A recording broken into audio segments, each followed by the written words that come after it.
Do you like teenage girls? When you say teenage, how are we talking? Girls who are teenagers. Rolex on your wrist, a plain Jane. For someone to come home with me, all you have to do is be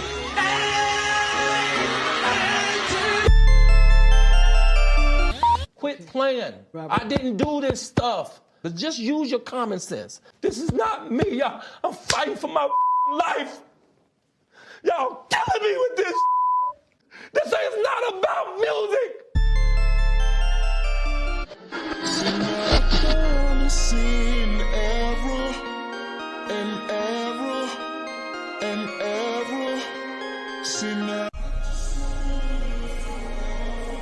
What up and welcome back. It's your girl Jane, the plainest Jane, and we got some syrup to get into.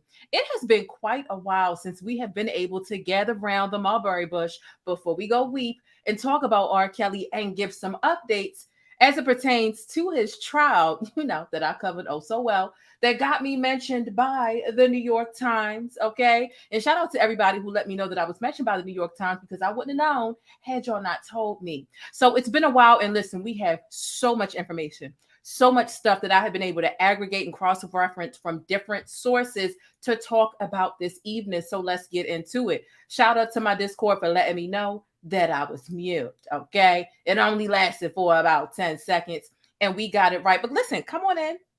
Have a seat on the bus, get comfortable. We've got some things to hone in on and break down. We're going to break down this sentencing, okay? We all know that R. Kelly is the former king of R&B who has legitimately fell from grace and ruined his own legacy, his own career, tainted it himself. And he's a former R&B singer who long escaped criminal penalties despite decades of sexual misconduct allegations. He was sentenced to 30 years in prison. At this point, we've all heard that he was sentenced to 30 years, right? Like, that's not a surprise. What you're coming over here to my channel for is to get a play-by-play and a breakdown, court documents, and all that other stuff when it comes to really understanding this sentence and why he only got 30 years, because technically, according to his charges, it should have been more. So in a nutshell, R. Kelly used his fame to build and operate a criminal organization of associates and employees to prey on women, girls, and boys, okay? So with R. Kelly being 55 years old, right?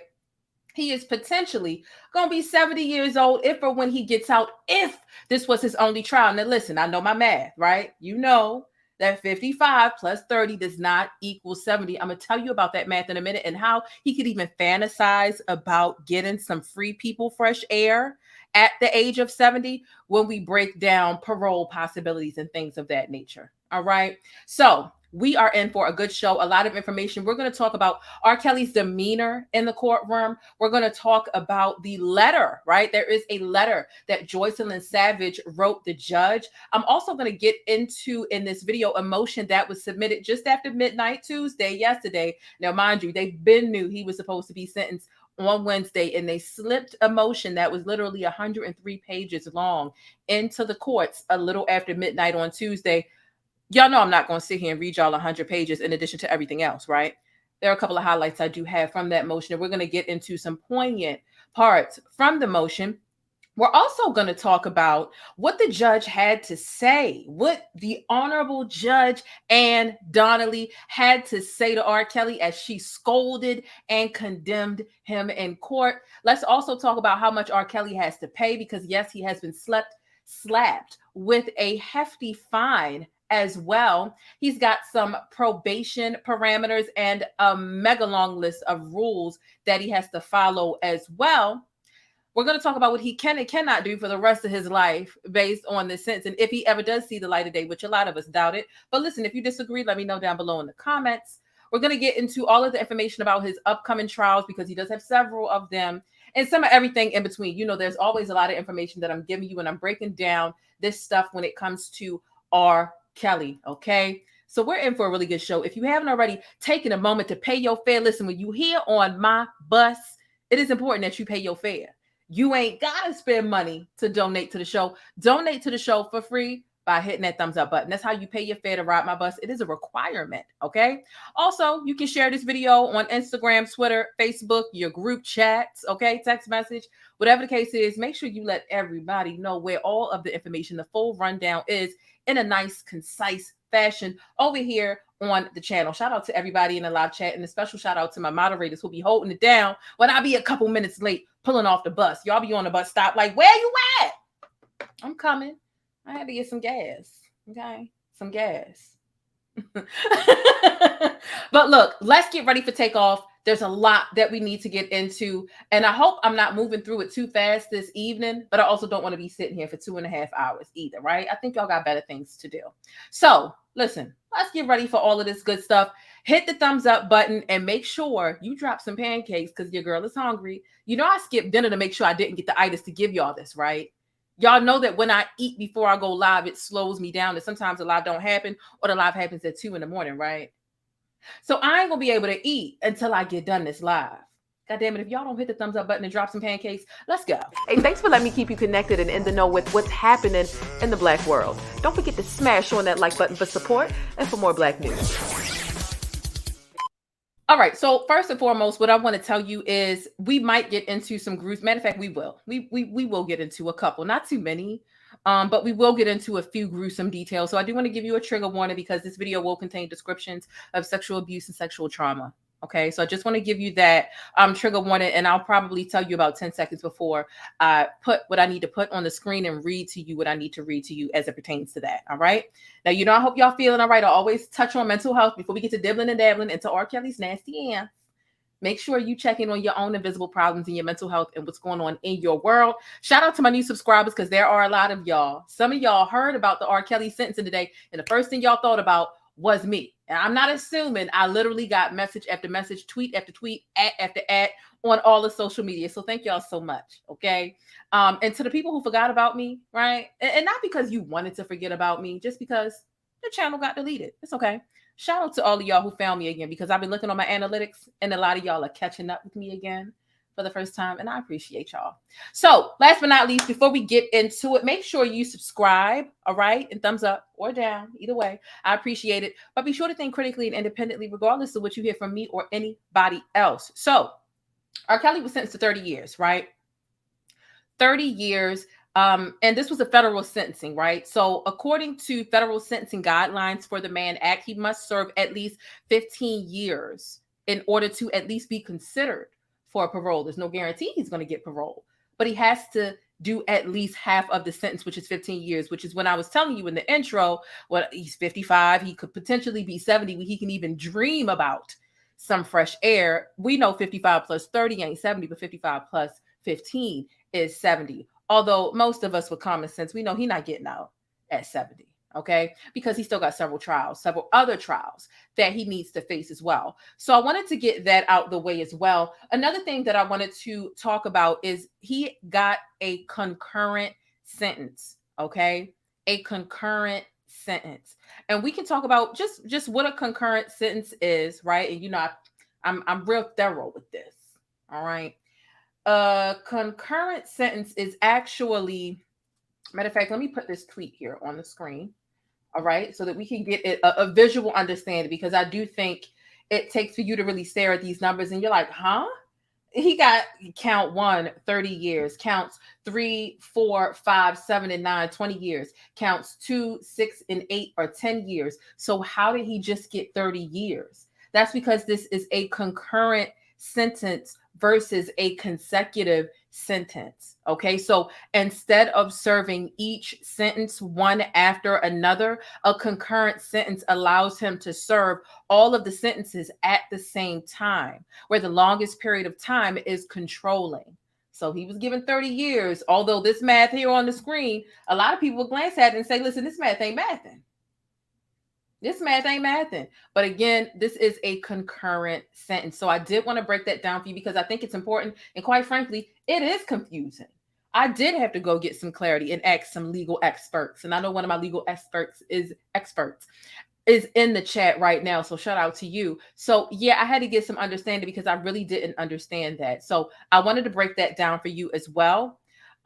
Let's get into the next thing that we need to talk about. You know, anytime I talk about R. Kelly, right, I break it down from the outside of the courthouse to the inside of the courthouse. And that's exactly what we're going to do. Now, what I am going to do is I'm going to give you that trigger warning again, right? I'm going to give you at least 10 seconds to go ahead and maybe click away. If you're watching the replay, which means you're chasing the bus, maybe you want to hit fast forward. I'm not sure what you want to do, but I am about to get into some graphic stuff just to remind folks, right? Just to give you a brief refresher on just how graphic and just how gruesome this trial was when I covered it initially. Okay. It was very graphic in nature. So the video recordings that were submitted as evidence in the New York trial last year, they were kept under seal so that only the jury, the judge, and both the prosecution and the defense could see. Well, on the day the guilty verdict came down, which was September 27th of last year, 2021, the press was granted the right to listen to some very troubling audio. And of course, it was nasty. It was nasty. So I just want to get into a couple of these things just to remind you. I know the P-Hive might be in here. The P-Hive might be upset. I've seen a couple of the P-Hive members harassing other bloggers who are just covering some things. Listen, it is what it is. You cannot deny these recordings that folks heard. Let's read the first thing. The court let the media listen to the audio played in the court for the jury. R. Kelly allegedly hitting a victim because she was suspected of stealing. He says, keep your eyes closed. He can be heard saying, oh, your eyes are open? Guess what? We start over. Followed by slapping and crying, right? Then it says, after the alleged assault, the woman is heard weeping as R. Kelly makes her say over and over, Lord have mercy. I'm a stupid bitch. Daddy, I want you to fix me, end quote. R. Kelly tells her to keep going and that he loves her and has her back. R. Kelly says, without a frown and without an attitude, you do what the fuck I say. The audio goes on for nearly 15 minutes. It's from a video played for jurors alone, not publicly in the courtroom. So mind you, this is something that only the media had access to, the audio, not the visual. The jurors, the prosecution, the defense had access to the video and the audio. But even just listening to the audio, it's quite damning, right? Especially with what we're about to read. Now they're playing a clip from later in the same encounter where they're having sex. Splashing is heard with the woman telling R. Kelly, oh, there's piss everywhere. So he's urinating on the girls, right? He's peeing on the girls. Frank Sinatra is playing in the background, Come Fly With Me. In their closing argument, prosecutors mentioned this clip, but said only bodily fluids were involved. That wasn't role play and that wasn't consensual. You saw it with your own eyes, the prosecutor said. And by the way, Anna testified about that. In the other video with the bodily fluid, she testified about that too. And she said it was humiliating. So I just wanted to remind you of the gravity of what R. Kelly is being accused of. He's not being accused of rumors with no proof, right? And I'm going to show you the shopping cart of evidence, right? We know over 400 pieces of evidence.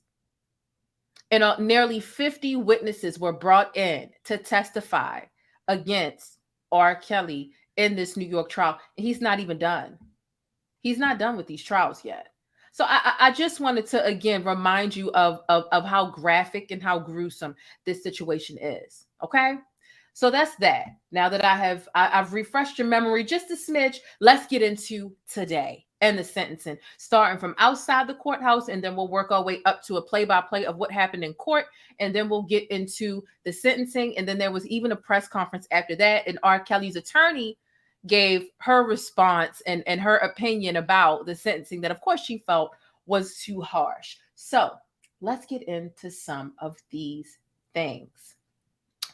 Outside of the courthouse, right? The courthouse was unexpectedly quiet. Some would say unexpectedly. because when the trial was happening, there was all types of stuff going on. You had the Beehive, you had R. Kelly fans. I call R. Kelly fans a Beehive because they're delusional, and R. Kelly likes peeing on people. So I would assume that R. Kelly's fans want to be treated the way that R. Kelly likes to treat people that he claims that he loves. He likes peeing on them. So they're the Beehive, right? Beyonce's fans are called the Beehive. So the Beehive would typically, they showed up during the trial with boom boxes. They was blasting his music. They had live Irish musicians playing their songs in R. Kelly's honor. I'm talking a live Irish band. You hear me?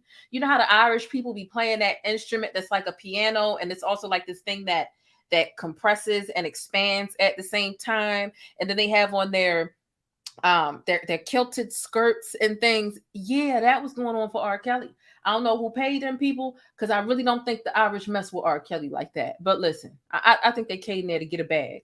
But listen, that's neither here nor there.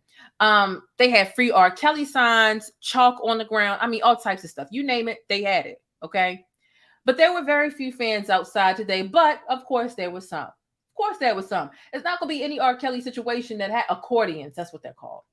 There's not going to be anything that happens with R. Kelly when his fans aren't going to be present at the least. Okay. So, and of course, when R. Kelly's fans are present, there's always going to be some drama. The Beehive is consistently fighting amongst themselves. The Beehive is outnumbered when it comes to the folks who don't and do support R. Kelly. So it's interesting. They were basically fighting over who's the most important R. Kelly fan.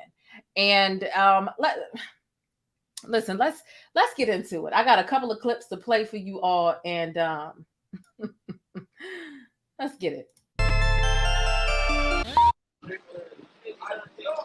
The frauds are here. The frauds are here. Fraud alert. Fraud alert. Let's see what they got to say. These are not even his sisters. Why you guys give them so much attention? No DNA test has determined that they're his sisters. Why do you guys give them so much attention? They're not Kelly's. I don't understand this right here. I don't know you. No DNA test has been determined. Why do you guys interview these? They fighting like they girlfriends. And if you could see the woman that's doing this recording, these ladies have been pretending to be R. Kelly's sisters for years. R. Kelly only has one sister. You see, this is a group of, fairly young women, right? None of these women look to be over 35, 40-ish. This person that's recording, they know everything about R. Kelly. They basically know what type of fungus is underneath his toenail as well. And so she gets offended when these ladies show up and they're fraudulent, because they are frauds, but it's just like, and you're a nutcase. So, I mean, like, you calling them out like you any. These are the fakes, the fraud. These are fraudulent people. Why do y'all interview them? They're not even R. Kelly's sisters. She said the frauds are here. The frauds are here. The frauds are here. Fraud alert. Fraud alert. Let's see what they got to say. These are not even his sisters. Why you guys give them so much attention? No DNA test has determined that they're his sisters. Why do you guys give them so much attention? They're not Kelly's. I don't understand this right here. I don't know you. No DNA test has been determined. Why do you guys interview these? These are the fakes, the fraud. These are fraudulent people. Why do y'all interview them? They're not even R. Kelly's sisters. No DNA has determined that. No DNA has determined that. He don't even know his father. He doesn't know his father. Please do it. You should have put it out before you spoke. Okay. Thank you. He's not. They're not his sisters. I'm sorry to say. I'm not sorry, because they're not his sisters. Yeah, they're not his sisters though. No, you're not on. You're not on. Don't go that way. You're gonna be on it. I put it. There you have it, folks. The Beehive arguing amongst themselves, because essentially the fact that these women who are faking to be R. Kelly sisters, they're clearly R. Kelly fans. So they're R. Kelly fans. The person behind the camera is R. Kelly fans. And the Beehive is upset. Listen, everybody tries to get their clout off of R. Kelly being a supporter of R. Kelly. They get it how they live it. Some of them pretend to be, they're willfully ignorant to his guilt, right? And that's how they get their clout, by defending him, knowing he's dead wrong. All of y'all are foul. None of y'all are better than the other. Them showing up and faking being their sister, and you bringing a whole Bible to the courthouse, a pink Bible, and reading out of it. None of y'all are any better than the other. Oh, but it doesn't stop there. There are more folks, or at least another woman that I'm about to show you, also pretending to be R. Kelly's sister as well. You can't make it up. How do I know that this isn't R. Kelly's sister? Listen, of course I know a great deal about R. Kelly, right? But his attorney confirmed it as well. But let's get into this. Can I just let you know that God is still on the throne? Yes, I do. I know the type of person my brother is. I've been with him all these years. I know the person that he is. He's nothing like the media is trying to display him as. That's not Robert. I know Robert. If it wasn't for Robert, I wouldn't be alive right now. I know him. I'm not in denial. I know the truth. I know Robert. I know him. 45 witnesses over 6 weeks. This was all scripted. But did you guys know no truth to nothing that was going on? Every one of those people, everyone.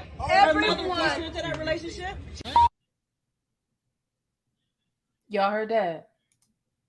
Y'all heard that? I mean, she was boo-hooing her eyeballs out.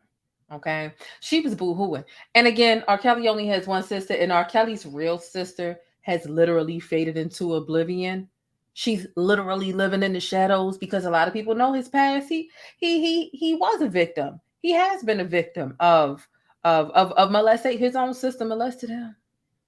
So she's not out here like willfully showing her face. As much as people really, have a large amount of dislike and disdain for R. Kelly, there are some people who want to blame a fragment of his behaviors on her. And the people who inflicted some of that stuff, not to say that she's at fault for what he's doing, but some of his mentality is so demented because of what has happened in his childhood. And his sister has contributed to that. Do you think his only sister would show up and be crying outside the courthouse and feel safe enough to do so? Because if she was really R. Kelly's sister, R. Kelly's fans would have a reason to cuss her out. They would say, you're the reason why he's going through this. So listen, cut the crap. Here's what his attorney had to say to confirm things. And basically, I think his attorney confirmed this to make sure that the fake sisters didn't get any legitimate airtime, right? Because this stuff is taken from smaller, unverified publications. You won't see these people crying on court TV because not only did the first person blow up the spot and say they're frauds, that's not the sisters. Here's what his attorney had to say. Rolex on your wrist, a plain Jane. Has a number of friends here today. No, his sister is not here today. He's been. No, his sister is not here today. He's been. All right. The attorney literally said. The attorney literally said his sisters are not here. And those are just the facts. Those are just the facts. So one of the leaders of the Beehive was there. Many of you know her. And like I was saying earlier, she brought a pink Bible along with her. She said she planned to read Psalm 37 while she was in the courtroom. And she quoted, "Fret not thyself because of evildoers. They shall soon be cut down like snakes in the grass. God's will be done and the truth will prevail." She told this to the Chicago Tribune.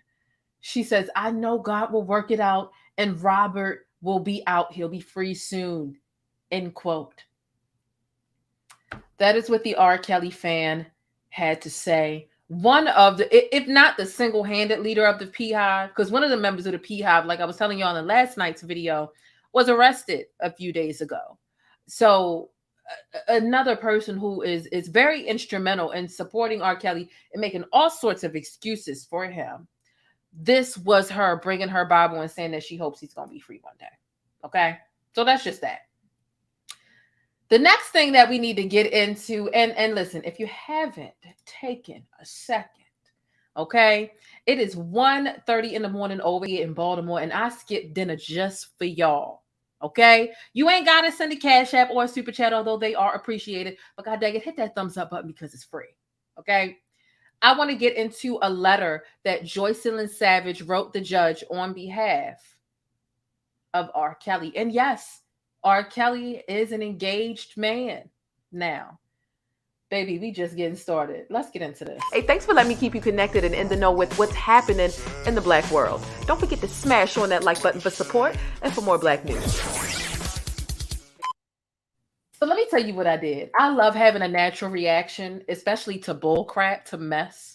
I like being prepared, but I do like having a natural reaction as well. So I honestly didn't even read through this letter that Joycelyn wrote the judge. I just watermarked it and said, listen, I'm going to read it together with the stickies because what? Let's be shocked together. Let's get into what Joycelyn had to say to the judge to help the judge give her fiance a lighter sentence, because she does say in this letter that R. Kelly is her fiance. All right.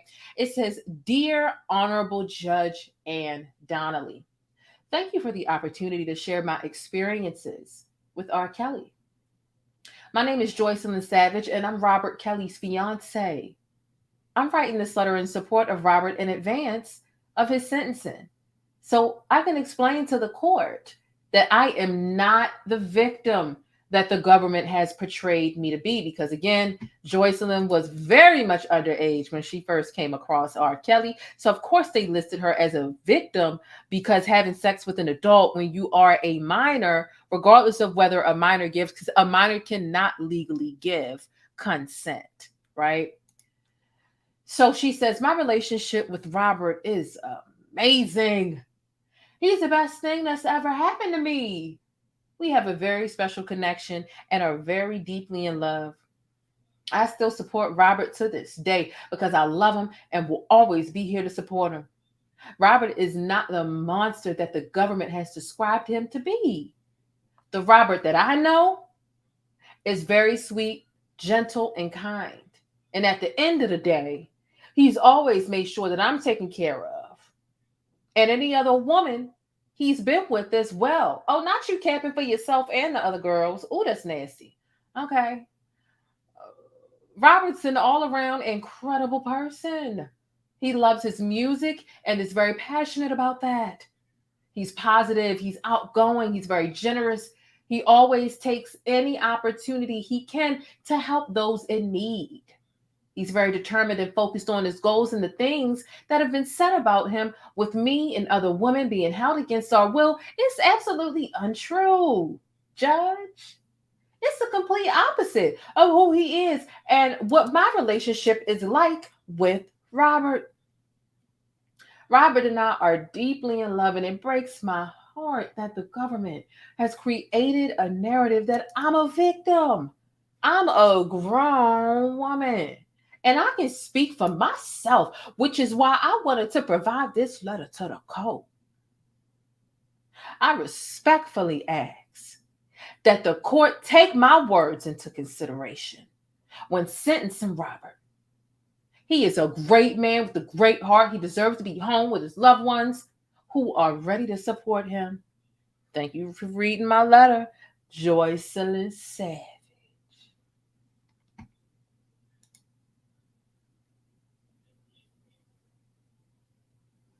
Girl, seek help. How long is it going to take you to leave him? Because, baby, he's going to be in there for the rest of his life. You are young, you hot, you got a nice body, nice size, nice face. You just demented because he done been all up in your mind. How long is it going to take for you to really go enjoy your life and enjoy your youth? Because, baby, if you saving yourself for R. Kelly and the day he get out, you're going to be lonely forever. So when are you going to wake up? She's an airhead, and I'm not saying that to be like mean, but she's an airhead. I pray for her. It didn't move the judge because we still here reporting on the 30 years he got sentenced with. You were a minor. You were all throughout the court documents. I'm about to pull up something in a second too that's gonna have people like, oh, you wasn't a victim, but you was doing this. But let me not get ahead of myself and keep my notes in order because I got my notes. So Joycelyn with this letter, she tried to soften the blow. God bless her heart. God bless her heart. Something wrong with her. Everything's wrong with her. She's brainwashed. They call that Stockholm syndrome. Let's move on. Joycelyn, however you pronounce it. Poor thing. I'm glad Asriel Clary got out. Let's talk about what R. Kelly's defense asked for. His attorney asked for the mandatory minimum, which is just a 10-year prison term. A redacted version of her sentencing memo filed on the court docket on Tuesday delved deeply into R. Kelly's own traumatic childhood in Chicago, including being shot in the arm at age 15 while he was riding his bike, witnessing frequent domestic violence, and being repeatedly sexually abused by a sister and family friend. Again, trying to soften the blow and pull the sympathy card. But it didn't work. It didn't work. It did not work. So let's get into the next thing, right? Circling back to Joycelyn, right? And you know what's really crazy is R. Kelly, if you remember, when I was covering the trial before, he was offered a 10-year plea deal with his former representation. Do you know R. Kelly felt like, oh, no, I'm not doing no 10 years. Take that off the table and you keep fighting. They were going to give him a plea deal of 10 years. He said no. He could have gotten away with 10 years, but he decided he felt like he could beat it. I said, you already know he's illiterate. He can't read, he can't write, and he can't gamble. Listen, you don't have to be literate to gamble. You only have to have situational awareness and understand the fundamental aspects of the different variables that surround you. That's all gambling is. I know plenty of illiterate, good gamblers. And you don't have to just gamble at the casino. This nigga gambled with his freedom and his life. But then again, he was doing that when he was doing this crap too. But let's move on, right? Again, I was telling you, the defense, the defense snuck a motion in a little after midnight on Tuesday. It was 103 pages long. I want to get into two parts of this motion. But what I really want to do, I only want to get into one part for now, right? It's a very long motion. You hear me? We get into the very bottom of this motion, and we about to read this right here, and it's going to blow your muffin cap back there. All right? We just got into Joycelyn writing her little letter to the judge, right? Saying she's not a victim, so on and so forth. Not y'all dropping umbrellas in the chat because of the beehive. Y'all are a mess.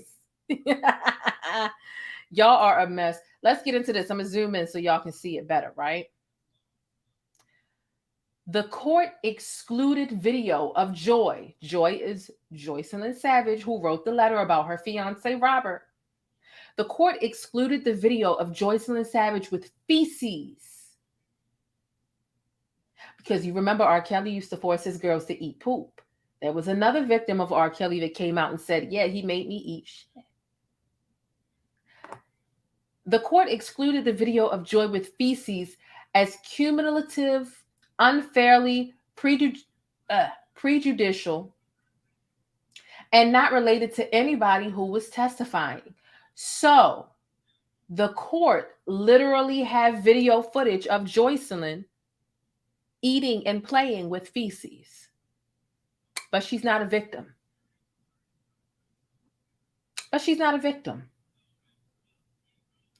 How do you help somebody that don't want help? She said, I'm a grown woman. He's a good man.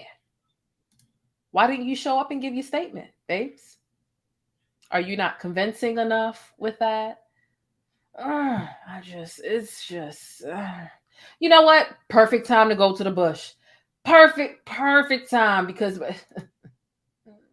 I know you lying. It was gone. Let me just go in the bush and weep. I just have to go in the bush and weep. Really. I don't understand. I swear to God, I don't understand. This is what's happening here. Okay, make sure y'all hit thumbs up if you haven't already. Let's keep it pushing with what is going on in this situation. All right. So we talk about what's leading up to the sentencing because, of course, the judge didn't just get in court and say, hey, you got 30 years. There was a lot of stuff that happened in the proceeding leading up to the sentencing, right? So court started around about 11 a.m.-ish, somewhere around there. This is a federal case, federal situation in sentencing. So, of course, there were no cameras, no live feed or anything like that were permitted into the courtroom. There were only 8 members of the media who were allowed in the courtroom. And then there were 2 additional courtrooms used as overflow rooms for the remaining media. Okay. Those rooms did eventually get full. Every publication and every outlet that could be authenticated to come in and really, do their job as doing press and serving the public with public information, right, diligently. Of course, they showed up and they did so from Court TV to Dennis Byron to everybody, child. Anybody who wanted to be there, who was there early enough was there. But it definitely wasn't the tizzy and the frenzy that existed with the initial trial. It was legitimate pandemonium with the initial trial. R. Kelly sentencing, it took place after the judge presided over his trial, obviously, and denied his defense lawyer's motion for an acquittal and a new trial just after midnight. So the motion that I just showed you, a snippet of what was at the very bottom of page 103, the very last page of that very long motion, which means that they had been planning to submit that. That was a motion for an acquittal and a new trial. The judge said, no, stop playing with me. Literally, like not even 10 hours before the trial. Here you are trying to, you should have been submitted this motion, but attorneys are going to be attorneys and submit all types of motions to delay things. The sentencing was delayed a few times already as is. The lawyer who is expected to appeal the decision, because she is planning on appealing, R. Kelly's attorney, she argued that prosecutors misused the racketeering, the RICO charge against R. Kelly, and that his trial defense team was ineffective, but the judge wrote that there was no basis for the claims. So as the proceeding began, Judge Ann Donnelly greeted R. Kelly, who replied, "Good morning," after taking his seat at the defense table. So R. Kelly wore black eyeglasses and a khaki shirt. Basically, R. Kelly was literally sitting in there with his jail uniform. He didn't have on his Sunday's best. He didn't even have on a regular suit. He didn't even have on a suit from the thrift store. He literally had on his prison attire, right? And a black mask that he had on that was a bit too loose that hanged below his nose most of the time. That is what he wore. And he also had on black eyeglasses, right? So the judge went over each of the counts that R. Kelly was convicted of in September, including racketeering and violations of the Mann Act. So R. Kelly was sitting in between his attorneys while the judge read through the sentencing guidelines and discussed disputes between prosecutors and the defense team. Now, R. Kelly at this time, he's sitting with his elbows on the table. He's slightly hunched over. His head is trained down. And from time to time, he looks up at the judge. And what this very vivid description of R. Kelly's demeanor and his body language, what it tells me, and anybody else with common sense, is that he was trying to garner sympathy, because this is his interaction with the judge, who has the potential to give him freedom or deny the freedom. But when I get into the witness statements, the victim statements, the impact statements, he's completely stoic towards them. He doesn't look sad. He's not remorseful. So he's definitely trying to garner some sympathy from the judge. Now we get into the victim impact statements, right? R. Kelly's defense did not call any witnesses on R. Kelly's behalf. So there were, seven victim impact statements that were going against R. Kelly, but R. Kelly didn't even have one person who was able or trustworthy enough to not blow the opportunity to show up and read their statement to put R. Kelly in a good light. At the very least, all we got was one letter from Joycelyn that the judge read on her own, literally on June 13th. That's not a good look, but also nobody can save R. Kelly from this. It wouldn't matter if R. Kelly had 2, 3, 4, 5 people there to say he's a good man. It wouldn't have saved him from this sentencing, okay? So several women issued victim impact statements before the sentence was rendered, all detailing the effects of R. Kelly's pattern of sexual, emotional, and physical abuse. As I was stating earlier, him trying to garner sympathy with the judge is different from the way he engaged, or rather didn't engage, with the victims because he avoided eye contact with all of them as much as he could. So we get into the first victim. Now, this is me giving y'all a play-by-play of what happened in the courtroom leading up to the sentence so that you can get a feel for the energy in the courtroom and just how things were playing out, because no one was there. And there isn't any other report that's really going to give you a play-by-play like this. But your girl, you're welcome. So the first person to testify was Javante Cunningham. She used the pseudonym Angela, but lots of folks know that it was Javante Cunningham, and she was very brave and very bold. I saw the videos and the photos of her outside of the courthouse, and she was very strong, right? And she testified at the trial as well about how she was sexually assaulted by R. Kelly when she was just a teenager. She looked directly at R. Kelly when she was reading her victim impact statement, and she called him a quote-unquote Pied Piper who lured children with fame, money, and celebrity status. She says, quote, with every addition of a new victim, you grew in wickedness, Javante Cunningham said. She also said, you used your fame and your power to groom and coach underage boys and girls for your own sexual gratification. At this point, she gave a really heavy sigh and she said, we reclaim our names today. We are no longer preyed upon individuals that we once were, end quote. So R. Kelly then glanced up at her once before promptly looking back down at the table where he sat. And Javante continued and said, I pray that God reaches your soul. That's the first person who took the stand. Well, who gave their victim impact statement. The second victim to read their statement was an individual using the pseudonym Addie. She used this pseudonym for fear of retaliation, like many of the ladies, although some of the ladies didn't have the luxury of hiding their identity. Addie is one of those people where she does have that luxury because literally no one, including myself, some pseudonyms, some real identities of these women, I won't give out for the sake of their privacy. But Addie is literally one of those folks where I literally don't know who she is. She also testified at the trial and she began to speak. She paused. She took several breaths. She then collected herself. And she says, quote, writing this impact statement was hard, she said through sniffles. She continues and says, I never knew that going to a concert in September of 1994 was going to change me forever, end quote. She says, referring to a concert for Aaliyah, a singer who was also a victim of R. Kelly. Addie met R. Kelly there and he sexually assaulted her. She did not see him for decades until the trial. She says, I'm not here for money and I'm definitely not here for Hollywood. I only have my concert program and my trauma left over from that event.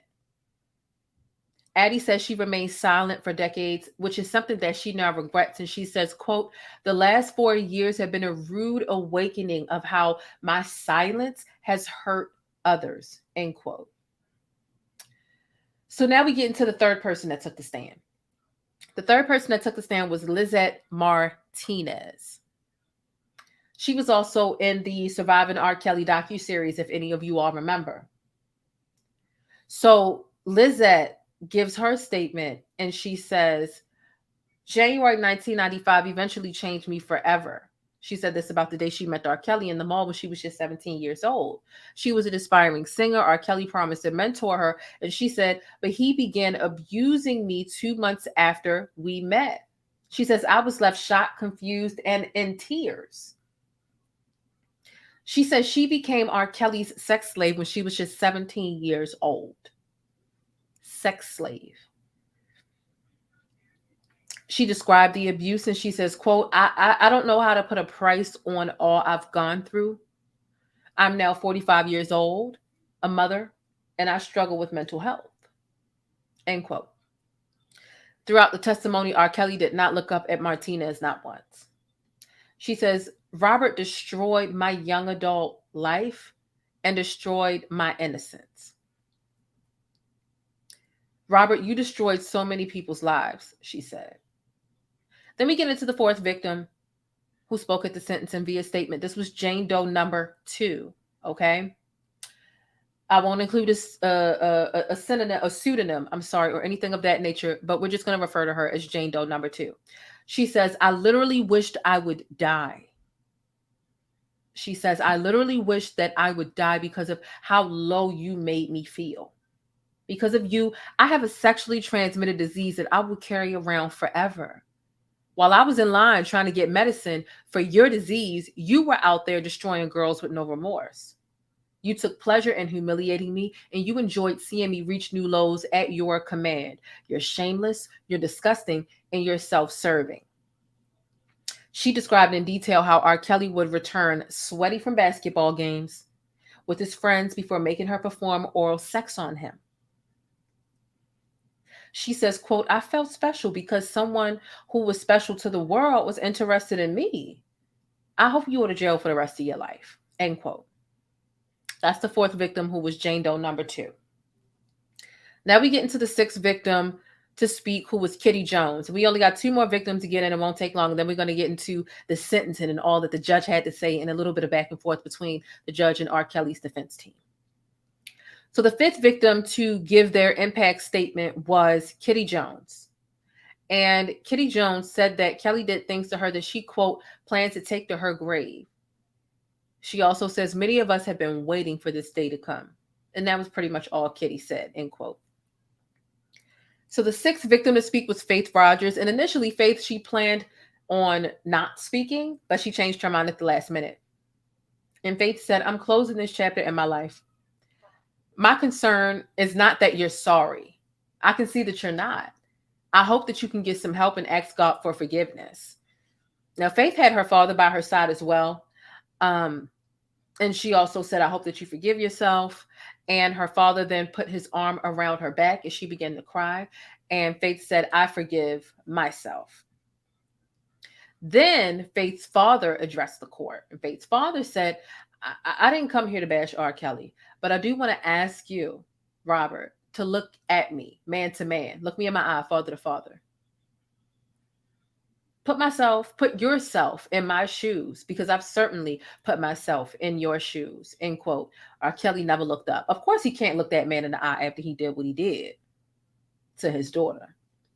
So the seventh and final victim, right, before we get into the sentencing and all that came along with that, the seventh and final victim to speak at R. Kelly's sentencing was Jane Doe number 3, and she utilized the pseudonym Sonia. And we'll just leave that there.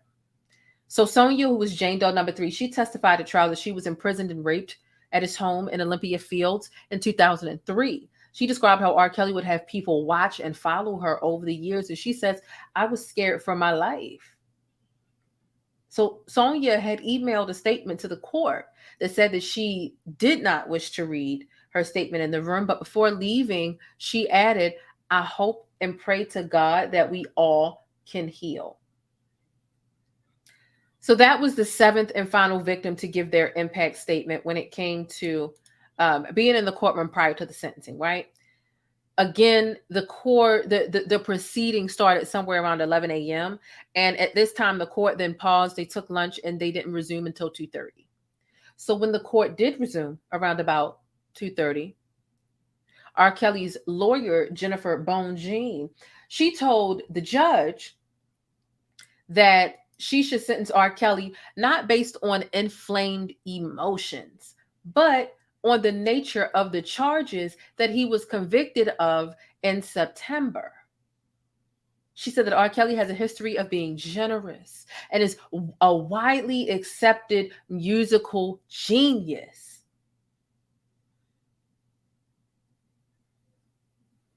She pointed out that R. Kelly was son of a single mother who grew up in a highly chaotic home where he was sexually abused, and that he was a product of his childhood. She says, quote, Mr. Kelly rejects that he's a monster, end quote. Who cares if you come to court and you say, R. Kelly doesn't agree that he's a monster? A lot of people don't agree that they're negative, effed up people that inflict harm on others and trauma and pain and long-term suffering. A lot of those people are in denial. No one cares. Okay. We know he doesn't think he did anything wrong. Moving on. Here's one thing that the prosecution was able to say. The prosecution was able to say, R. Kelly given deliberately false statements, it's an additional reason to impose a sentence in excess of 25 years by requested by the government. those statements that R. Kelly gives that are false, they make it clear that he takes no responsibility for his criminal conduct and he's willing to lie to receive a more lenient sentence. Conduct that further demonstrates the need for a specific deterrence and to protect the public from further crimes of the defendant. Again, this is part of what I read to y'all in that motion. I can't remember how long that motion was, but it was long. The video was a little bit under 2 hours long. And matter of fact, I have it listed down below in the description box of that very long motion that the prosecution wrote the judge, basically asking the judge, listen, give him no less than 25 years because we need to protect the public. I'm like, not them on a quest to protect the public, but okay, I'm here for it.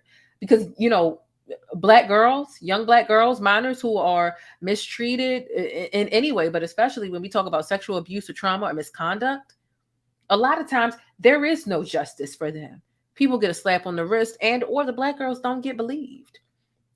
And R. Kelly has had a 30-year reign of terrorizing people this way. He's done this for 30 years. It's very fitting. And the irony in him doing this mess for 30 years and then getting 30 years. That's what we call 30 for 30. Comment down below in the chat, 30 for 30. Comment down below in the chat, 30 for 30. And do you think that this was a fair sentencing for R. Kelly?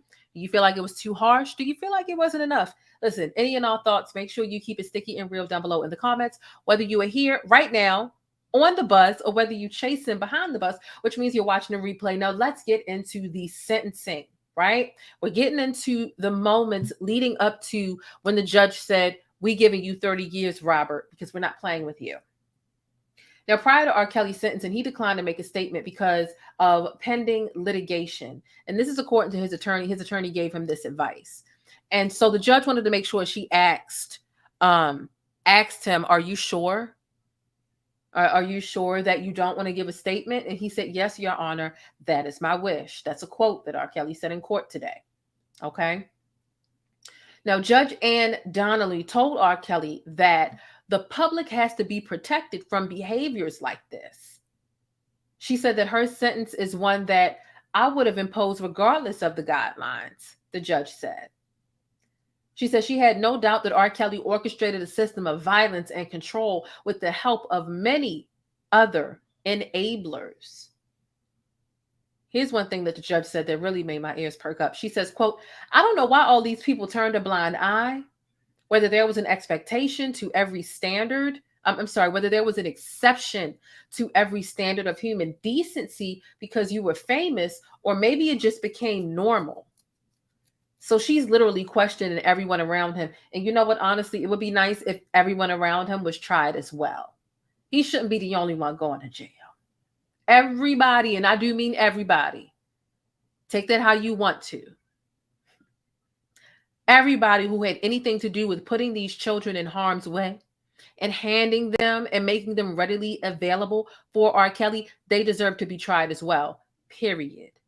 And I'm going to leave that vague statement right there. Read between the lines.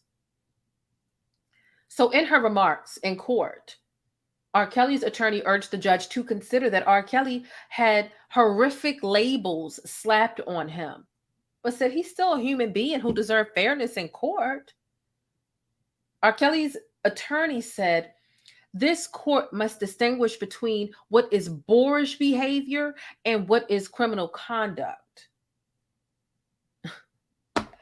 You know, boorish means like wild and untamed and typically just like not generally accepted. Like imagine an innocent animal or a Tasmanian devil like out here wreaking havoc, but it's not really like full of malicious intent. Like look up the definition of boorish. And she's basically trying to say that R. Kelly's not a criminal. This is just behavior that's typically not accepted by the masses. No, he's a pedophile. He's a pedophile. It's not boorish. I don't know how she sleep at night. I really don't. Oh my God. I really don't. R. Kelly's attorney also noted that R. Kelly is a product of an extraordinarily difficult childhood. He suffered extensive sexual abuse and grew up in a poor household where domestic violence and substance abuse were common. Here's what she said. She gave a little statement. She says, quote, these events, talking about the circumstances that R. Kelly grew up around in his childhood, these events, they shape us. They change our brains. They make us who we really are.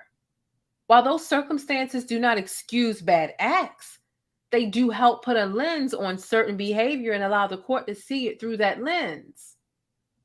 That's not so one-dimensional. Girl, get your old word salad ass up out of here. Girl, you just slapped that jambalaya word soup together, and baby, I'm not buying it. Because he's a whole grown man. And honestly, you can't teach an old dog new tricks. This is why I think R. Kelly ain't never going to change. When I saw that clip of R. Kelly said they waited too late, they should have came sooner. That's an admission of guilt right there. He knew what he was doing was wrong. He knew his celebrity, his money, and all this other stuff. He had gotten off on this situation on the very same acts in previous years. He had gotten off before. He felt like he was invincible. He felt like he was untouchable. And so he continued. He is a danger to society. And do you think his old dog ass that you can't teach new tricks, do you really think if they let him out on the streets today, he would all of a sudden only be interested in women his age?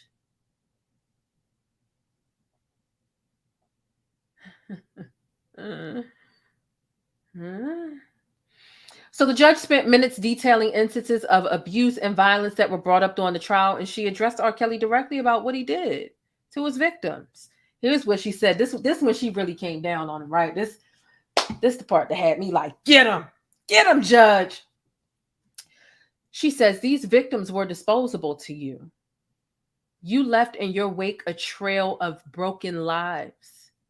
She said these crimes were calculated and carefully planned and regularly executed for almost 25 years. You taught those victims of yours, you taught them that love is enslavement and violence. End quote. She went forward to describe R. Kelly's actions as systematic and a premeditated pattern of brutality. Get it, judge? She says, quote, although sex is certainly a weapon that you used, this crime is not about sex. It's about violence and cruelty and control. Using your status and enterprise, and it wasn't enterprise, the judge said. You had a system in place that lured young people into your orbit and took over their lives. End quote. Get a judge? Because, yeah, it's true. Boom, she gives him 30 years, right? The judge gives him 30 years. And shout out to everybody in the live chat. I really wish I could spend time with y'all in the live chat and really read what y'all got going on, but I really want to keep this video as efficient as possible. So the judge gives him 30 years, comes down and says, we hereby give you 30 years, blah, blah, blah. R. Kelly is stoic. He has no reaction to it. It's like he was expecting it. As a matter of fact, I was looking at some R. Kelly fans' reactions today online, and a lot of them before the ruling came down, they were like, we already know what to expect. The judge is going to throw the book at him, but we know he's innocent and he's going to appeal it and he's going to win the appeal. Y'all move the goalpost every time, P-High. Because I remember when I was covering the trial, y'all told me, just wait till the day. He's not going to be innocent. He's going to be innocent. Y'all just, every time y'all get bad news, y'all move the goalpost. He's guilty, bruh. He's going to die in there. Let's keep it pushing. Again, I just want to reiterate, he should have taken the plea deal. Not that I want him free, but everybody acting in the best interest, right, of their freedom and their life, even if you've done something wrong. You didn't take the plea deal because you really thought, man, I'm R. Kelly. I got enough money. I got these folks. Da, da, da. No. Come time for the next trial, the P-High going to say the same thing. He going to be innocent. He going to be innocent. It's a cycle, child. It's delusions of grandeur, to be specific. So this is a verdict, right? A lot of us are so happy, and shout out to everybody that is happy. Okay. Shout out to all the victims that have gotten justice. Shout out to all the people who really hate seeing pedophiles free, pedophiles on the loose. I know I hate pedophiles to the highest point of festivity. Okay. I really do. I really, really, really do. R. Kelly funneled millions of dollars from music royalties through a childhood friend right before his sex. You know what? I have heard that too, because R. Kelly's defense team is basically trying to make it seem like he is completely broke. The judge thinks that that's a stretch. The judge thinks that that's a reach. And there are some people that are like, listen, R. Kelly has upwards of $5 million sitting to the side. He's making it seem like he's broke because he doesn't want to pay for things. He wants to make it seem like, okay, well, the attorneys aren't competent because he's broke, or he can't afford an attorney because so on and so forth.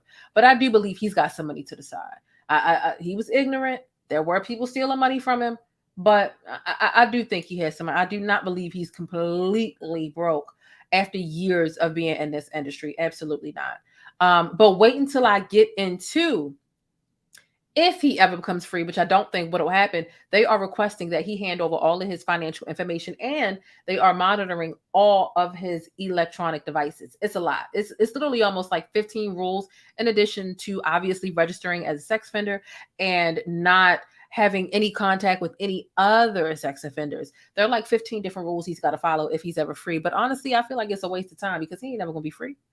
When he ever going to be free? When he ever going to be free?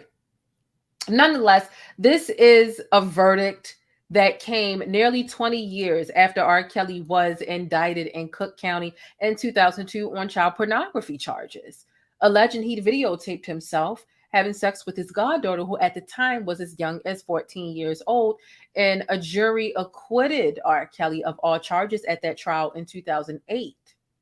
So he got this 30-year sentence. Again, it is a concurrent sentence. Instead of him having to serve each sentence one after the other, which would be a consecutive sentence, this is a concurrent sentence, which allows him to serve all of the sentence at the same time, where the longest period of time is controlling. So yeah, we're at 30 years. Now, let's get into that list that I couldn't help but to talk about before it was time. Let's get into the list where we talk about his probation, the conditions of his probation, and all the other rules he got to follow. And if you paid any attention to the thumbnail, then you already know what the fine is. I see a lot of people aren't talking about the fine. R. Kelly has been ordered to pay $100,000 as well, too. If you pay attention to the details on my thumbnail, then you already saw that. But yeah, in addition to all this time he's got to serve, which is another reason why they're trying to play broke as well, right? Because if he's going to spend the rest of his life in jail, like who want to pay these fines? Like who wants to pay restitution? So let's get into this. And of course, I'm going to zoom in for y'all to see. Okay. So 5 years supervised release conditions. This is contingent upon his release if it ever happens. Number one, he has to comply with state and federal rules as to registering as a serial offender. He also has a order of having a mental health treatment. He also must pay all costs, fines, etc. He is being forced to disclose all financial information. He has to participate in a sexual disorder program. He's ordered to have no contact with other sexual offenders. No contact, obviously, with children under the age of 18. He has to report any and all social media emails. Even if he deletes, he has to notify probation within 6 days. He's not allowed to use a computer or any internet source to look at child pornography. Now, listen, that should be a rule for everybody, not just for R. Kelly. Nobody should be allowed to look at that stuff. Are you kidding me? They're going to put tracking devices on all of his devices and electronics in order to monitor his internet usage. He is not allowed to contact the victims. Now, define victims, because you know he's going to get out and contact Joycelyn if he ever gets out, which is the day the pigs will fly. Okay. He cannot open bank accounts without permission from probation. Damn. Fines equal $100,000 to be paid quarterly while in jail. Aha. That's the key right there, because in the beginning, this stated that this was contingent upon his release. But this is saying, listen, whether you get out or not, buddy, we want $100,000. And this is the reason why R. Kelly is trying to hide all of his money, because to spend the rest of your life in jail and to have to give up your funds, of course you're going to play broke, right? This is something else. This is really interesting stuff. $5,000 assessment on each count 2 through 9 added. Justice for victims trafficking 2015, not payable until other fines are fully paid. Restitution will be discussed at the hearing on September 28th at 11 a.m. in New York. This is what R. Kelly has got to deal with, y'all. What it is. What it is. I want to get into R. Kelly's defense response to the sentence and how are y'all feeling about this thus far? How are y'all feeling about the 30 for 30? How are y'all feeling about that? He said, damn, he'll still be in jail even if he gets free. Yeah, he will. He absolutely will. I said them inmates are going to get a lot of free concerts. Y'all remember I did a video a while ago where the inmates were saying that he loved to sing and he would sing all the time.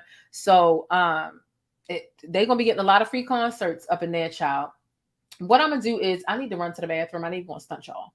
I'm going to run to the bathroom. Listen, I want you to listen very closely. If you have any friends, if you've got any family, right, who own Black businesses, listen up and send them this information, all right? It's time to face it, boo. Your product needs more exposure. If you want to see your ad here on my channel, be sure to shoot an email over to yt.theplainestjane@gmail.com and let's chat. But if you're new in my neighborhood here on YouTube, hey, I'm The Plainest Jane, and I provide coverage and commentary on trending stories, viral events, and Black culture. I definitely appreciate you stopping through and hitting that subscribe button if you'd like more of my particular brand of syrup.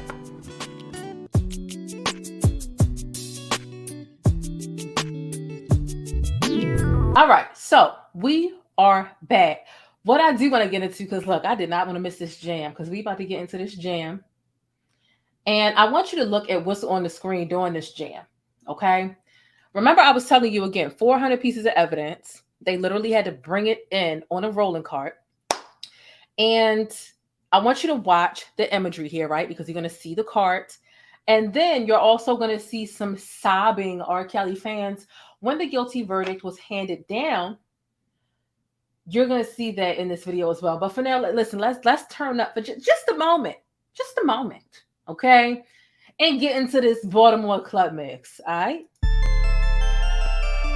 Baltimore, I can't see you. Where you at? Yo, killing me with this. I can't help. Robert. You're killing me, man. This ain't not about music. I'm trying to have a relationship with my kids, and I can't do it. I just don't want to believe the truth. You don't want to believe it. At this point, we briefly pause the interview to give Kelly a moment. Man, yo, killing me with this. Yo, killing me with this.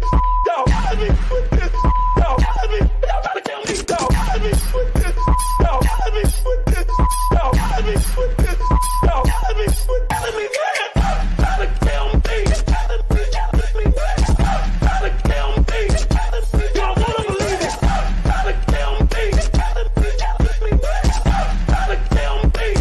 I hope this camera keep going. Stupid R. Kelly. Fight for my life. Stupid R. Kelly. Do it. Stupid R. Kelly. Fight for my life. Stupid R. Kelly. Do it. Okay. Okay. Get this dance. I'm trying to find the damn dancing girl emoji. Girl, where you at? What I need to search? Dress? Okay, there we go. Dang, I'm trying to get in the chat too. The chat be lit. I'm trying to be down there with y'all in the chat. Sheesh. God dang. All right, let's keep pushing because we do got some more information to get into. All right, y'all know I'm always going to give y'all all of the information all in one heat over here. It's only been an hour. We're doing really great on time. Let's get into R. Kelly's defense response to the sentencing, okay? So the defense attorney, Jennifer Bonjean, child, we all know her. Jennifer Bonjean is... I showed you the clip earlier. This is her. Rolex on your wrist, a plain Jane. There's a number of friends here today. No, his sister is not here today. He's been. No, his sister is not here today. He's been. So that's the attorney, right? Now she told reporters that they are confident that they will succeed and getting R. Kelly's conviction thrown out on appeal. You know what? You ain't got nothing else to do but to be hopeful, baby. They say all you need is what? The faith of a mustard seed. Baby, you got faith that is literal. Is a mustard seed bigger than a grain of salt? Baby, either way, hold on to it. Hold on. Yeah, baby, it's not happening. But I can see you keeping the faith, and that's cool. That's cool, girl. That's cool. But it's not going to happen. We believe that this, quote, we believe that this enterprise was overcharged and that the Second Circuit Court Appeals will see it that way too. These were isolated events that happened many years ago. And the government simply tried to plead around the statute of limitations to bring it in a RICO charge, which was inappropriate. All I can tell you is that there was no enterprise. There was no enterprise. It was one man with allegations by a number of women, which doesn't make it an enterprise. There's a slight admission of guilt now, baby. How long you been doing this? You said these were isolated events that happened years ago. There's no allegedly in that. So you admit that there were several events that happened years ago, but then you say, oh, there were allegations by a number of women. So it wasn't an enterprise because there were multiple singular allegations where it was only R. Kelly doing this stuff. Baby, you...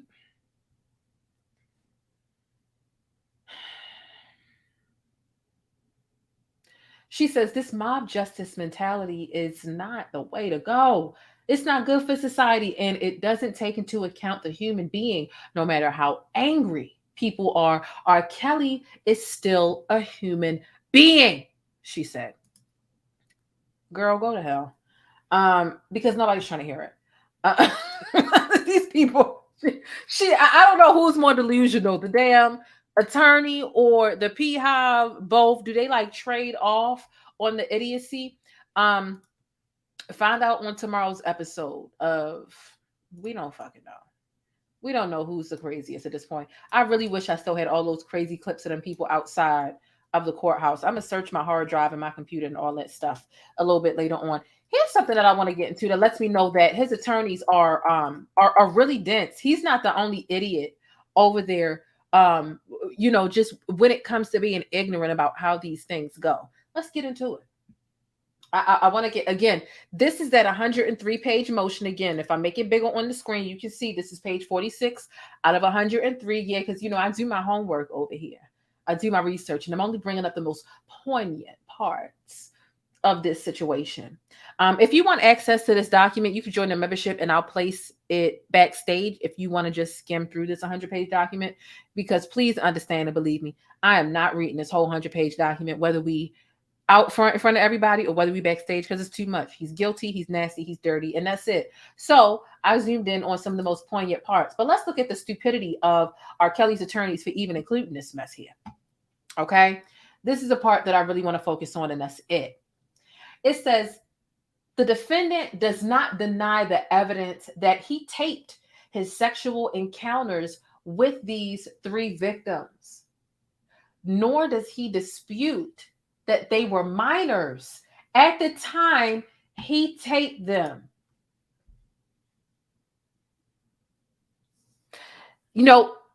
It's one thing for R. Kelly to say something dumb like that out of his own mouth because he don't know no better, because he's never been to law school. R. Kelly don't even know what 13 plus 8 is. He really don't. It'd be one thing if he just said some dumb stuff like this before an attorney to type this up and put this in a legal motion to try to make something shake.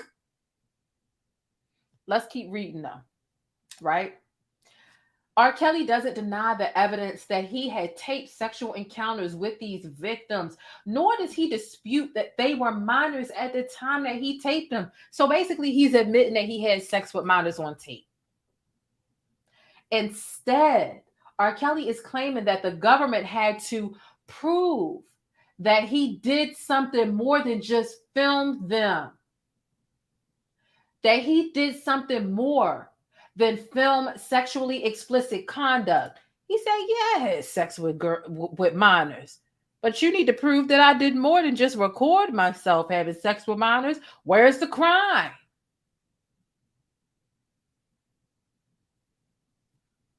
Girl. This is a sick Negro. 100%. Ain't no way your attorney, your legal team really let this hit the paperwork and stuff. It was gone. Let me just go in the bush and weep. Let me just go in the bush and weep. I just have to go in the bush and weep. Really. I don't understand. I swear to God, I don't understand. He crazy. He crazy. You gotta prove more than I just film myself having sex with these minors. What did I do wrong, Your Honor? He contends that the government did not prove that he did anything to persuade, induce, entice, or coerce the minor victims into the sexual activity that was recorded. So R. Kelly doesn't understand. R. Kelly doesn't understand. Matter of fact, I think he does, but you remember that clip from the very beginning when he said, when the interviewer said, "Do you like teenage girls?" And he said, you know that confused face when you're really thinking of an answer? He said, when you say teenage, how are we talking? I do believe you stupid, but I feel like you know that you're doing something wrong too. But then I think the stupid, I don't know which one it is more. You know what I'm saying? You know how you don't want to give people the benefit of the doubt? Like he know he wrong, but he's also stupid too. He's like, when you say teenage, what you mean? And he wasn't playing. He wasn't trolling. Like he really was like, what you mean teenage? I can't. I can't, you guys. I can't. He said, I didn't persuade him to do that. Minors can't give consent. Minors can't give consent. I'm going to say it again. Minors cannot give consent. I understand some states, the age of consent is 17 and stuff like that. All the states R. Kelly been to, he done broke them. We're not talking about states with special exceptions. He did this stuff. Okay?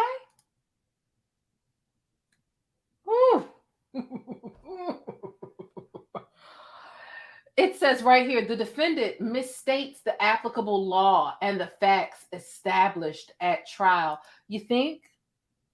You think? Are you not embarrassed? This is embarrassing. This is embarrassing. Get it together.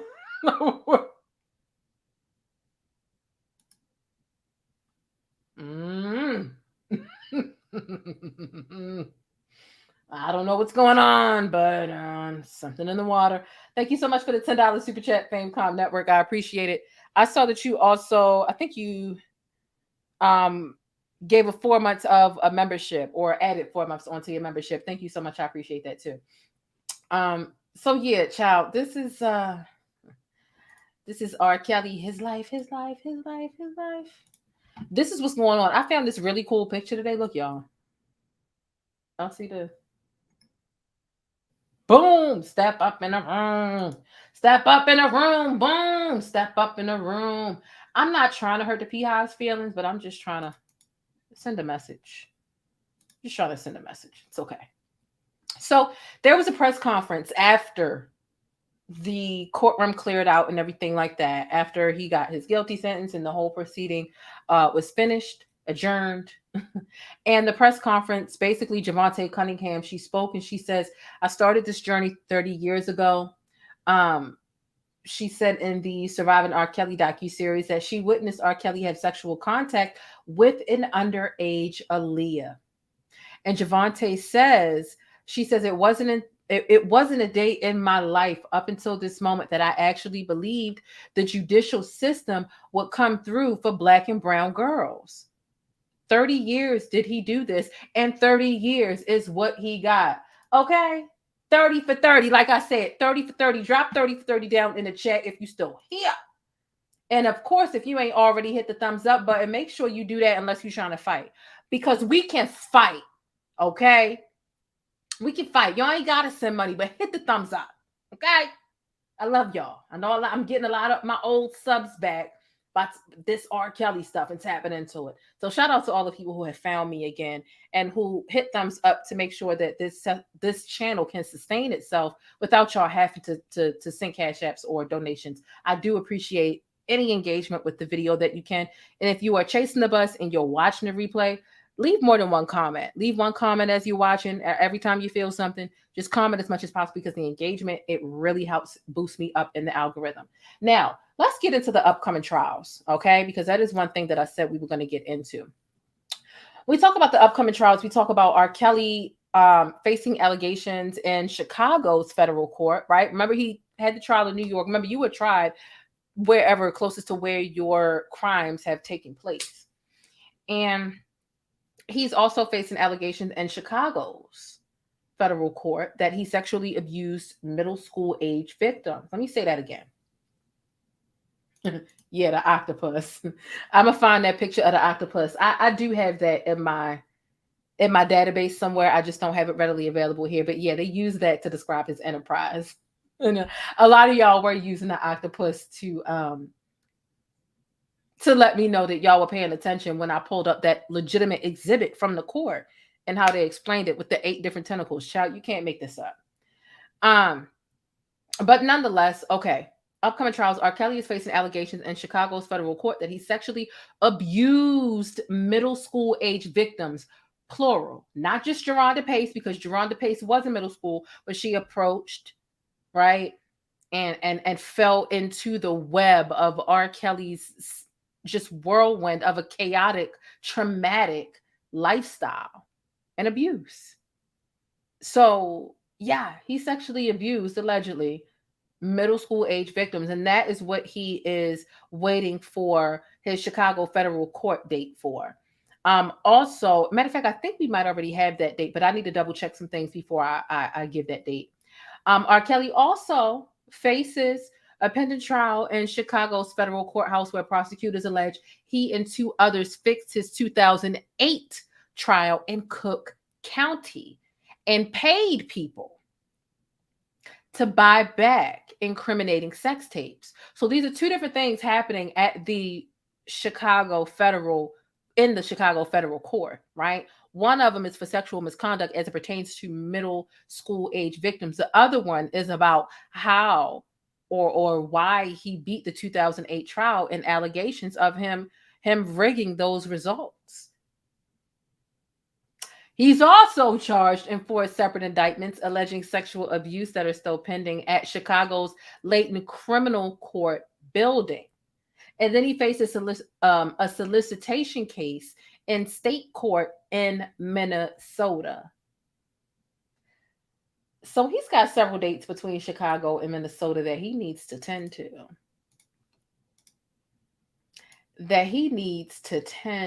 to. He was throwing mattresses outside the studio. I'm sure he was, child. I'm sure he was. I'm really sure he was.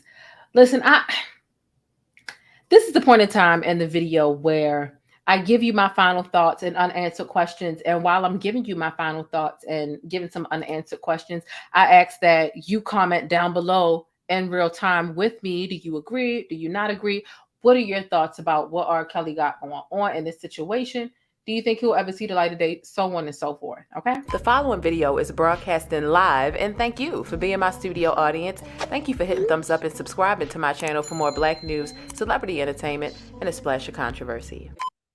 Look, R. Kelly flat out ruined his legacy. That's the bottom line. He ruined his legacy. That's one of my preliminary final thoughts. It really sucks. It really sucks. I mean, it would suck coming from anybody, to be honest. But, you know, when you see people get it out the mud, you know, coming from the projects and poverty and having a great voice in the Black community, a strong voice, and his skill went even beyond his own voice. He was a great songwriter, too. He ruined it for himself.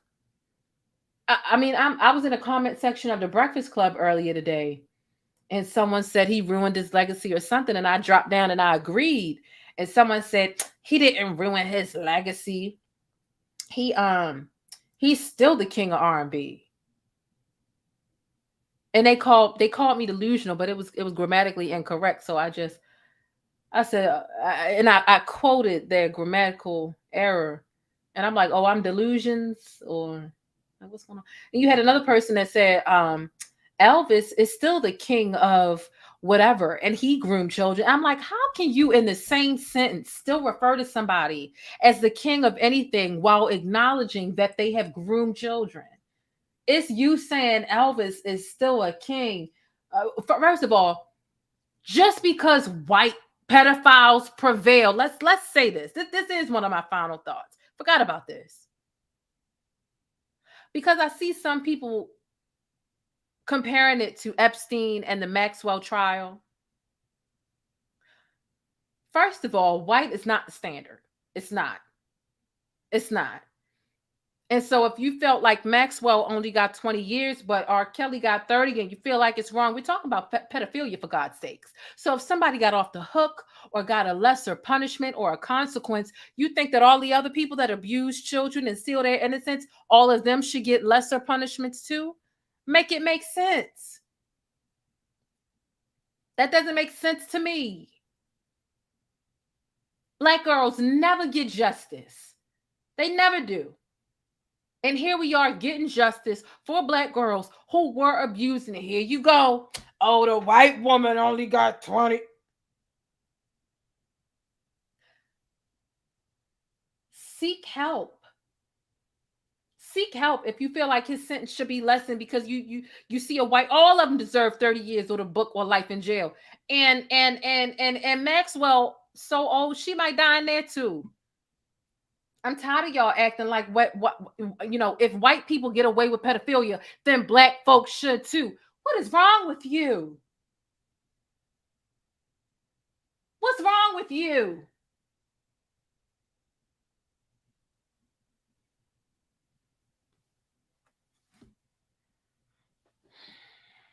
See, people love saying stuff like that when it comes to people that they like to listen to casually on the radio or whenever.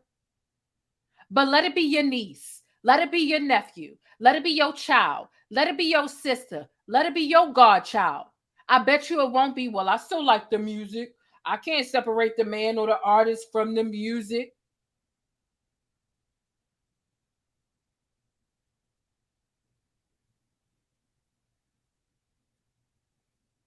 Don't get me wrong. Just about everything is about color in this country. Don't get it twisted.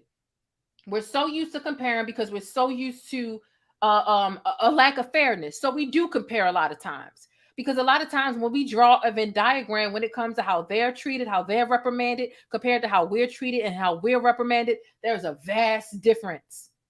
But I'll be damned if y'all bring that bullshit into a pedophile getting what the hell he deserves. And he's got 2 more trials coming up. Seek help. Something wrong with y'all. Honestly, I'm glad that with my circle of people that I'm friends with in real life that I had this conversation with, I'm glad that we pretty much see 90% eye to eye. Because if I was having this conversation, I'm glad that I do most of this shit here on the internet. Because if I was having this conversation with somebody in person, R. Kelly shouldn't get that much time because the white lady didn't. Baby, we about to fight. I'm really about to mollywop you in the middle of this conversation. You're not even about to finish that sentence because, bitch, we about to fight.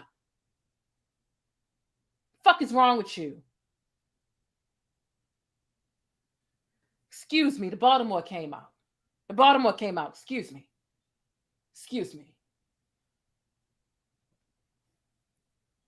I'm so sick of it. He's a black. Oh, he only got that much time because he's black. Huh? His track record has been documented for the longest time. He admitted he fucked a 13-year-old Aaliyah. Are you kidding me? Whether it was our R&B princess or a random black 13-year-old up the street or in another state, it don't matter. He's nasty as hell. But he should get less time because the white lady did.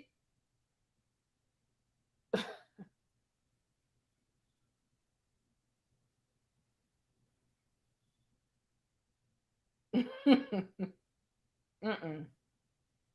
Mm-mm. Mm-mm. No. Oh, we got some R. Kelly fans in here.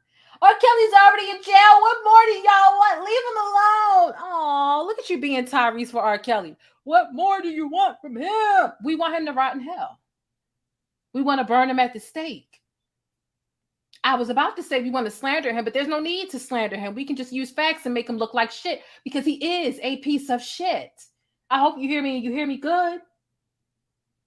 Not you calling me a clown for calling a black man who abused black girls. Not you calling me a clown because I'm holding him accountable. Oh, do you have a black daughter? Would you be okay with him doing that to your child? Making her eat shit, literally? You need a fucking mental evaluation, RK. You do. Aw.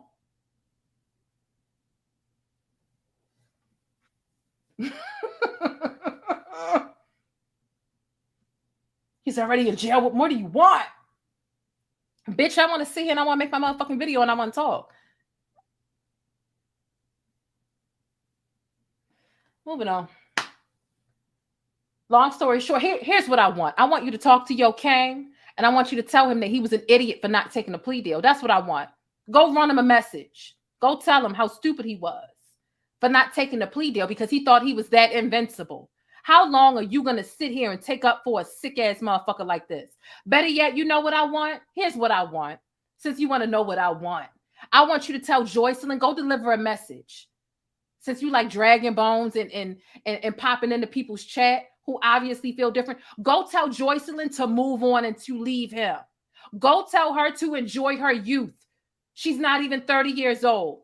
And now all of a sudden, R. Kelly is her fiance. And he's going to spend the rest of his life in jail. And she's a young girl who needs to get out here and heal, enjoy her life, and find somebody else with herpes that she can have a good life with. That's what I want. I want you to free Joycelyn. Tell her to move on. Because Robert ain't never getting out. It seems like a lot of y'all don't understand that. So deliver the messages. That's what I want. Since you here. Yep, Joycelyn is a grown woman that eats shit and says she's not a victim. So go tell her. You asked me. I'm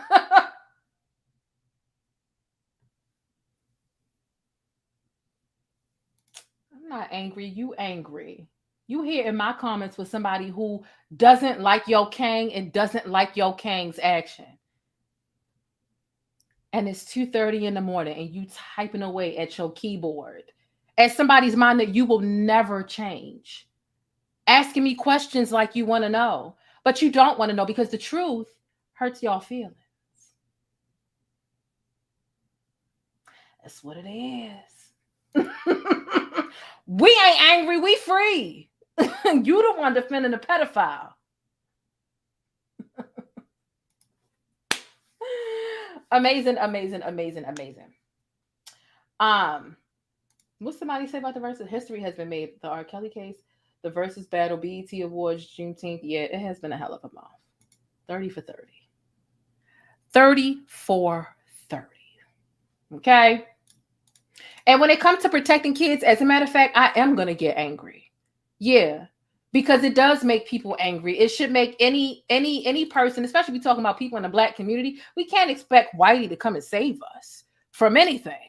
Oppression, abuse, trauma, sexual misconduct. We can't expect that. We are literally all we have. So yes, I do get angry at the abuse of Black women and Black girls and Black people making excuses for it. Yeah, I do. And I don't take that back.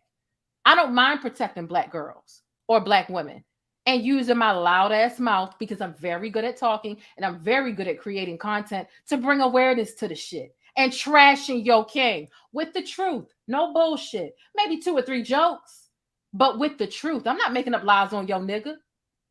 I'm telling the truth. And I don't mind getting angry about that. Sometimes being angry about the right things, it's okay. The same way we should be angry about being mistreated as blacks in general in America. It is something to get angry about. It's a disservice to us. So yeah, I am angry. But you came in here, you asked the question, and you calling me a clown, and I'm making hundreds of dollars on this video talking about Yo Kang, and you in my comment section adding to the engagement, which thank you for it, by the way.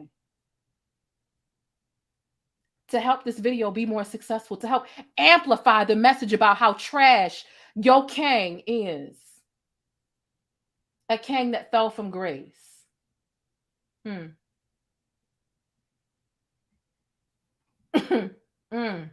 Let me ask you something, RK. Do you got your passport? Do you got your shots? Do you want to come back with Rob to America?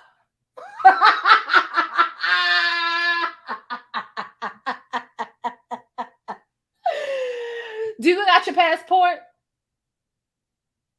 Are you one of R. Kelly's sex partners? And is it consensual? At this point, you fucking R. Kelly. You fucking R. Kelly, R. Kelly. It's okay. We got one of R. Kelly's sex partners in the chat. He's upset. He's upset. It's all right. It's all right. It's okay. It's cool. I gave a very vague statement earlier in the show. I really did. Nonetheless, I do think that the only thing I don't agree with the sentencing is the fact that it's concurrent rather than consecutive. That part really, it really kind of had me like, yo, why is he able to serve all the time at one time, as opposed to having to serve them separately? But you know what? He still got several trials that he's going up against. So listen, that's okay. That's all right. That's all right. We need to go to the song, because I don't know if the RK got their passport or their shots, but we gonna take it to Ethiopia real quick. Hopefully they got their passport, because we gonna have to go to Ethiopia for a second, because why not? Deborah said, Jen, you're killing me all the way in UK. It's the truth. That's the truth. Stop playing these games. Stop playing the games. Let's get our passports and our shots. Are y'all ready? Are y'all ready to go to Ethiopia to hear him recruit more people to have sex with, whether they be minors or not? Because clearly when he was asking people if they had their passports and he was recruiting more people to have sex with, RK in the comments, he was one of them.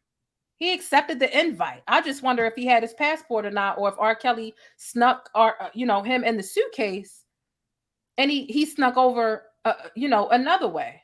Does he have his passport in the shot? And when I say when you have your passport and do you have your shots, I don't just mean your shots to fly international. I mean your shots to help you with your medicine, because clearly if you fucking R. Kelly, you got an STD, right? RK? You got incurables. Do you have your medication? Before you argue with me, make sure you're straight. Okay? Make sure you're straight. Let's get it. I got it. Do you have your passport? Did you get your shots? Girl, would you like to come back with Rob to America? America. Do you have your passport? Did you get your shots? Girl, would you like to come back with Rob to America? America. America. America. Do you have your passport? Did you get your shots? Who wants to come back with us to America?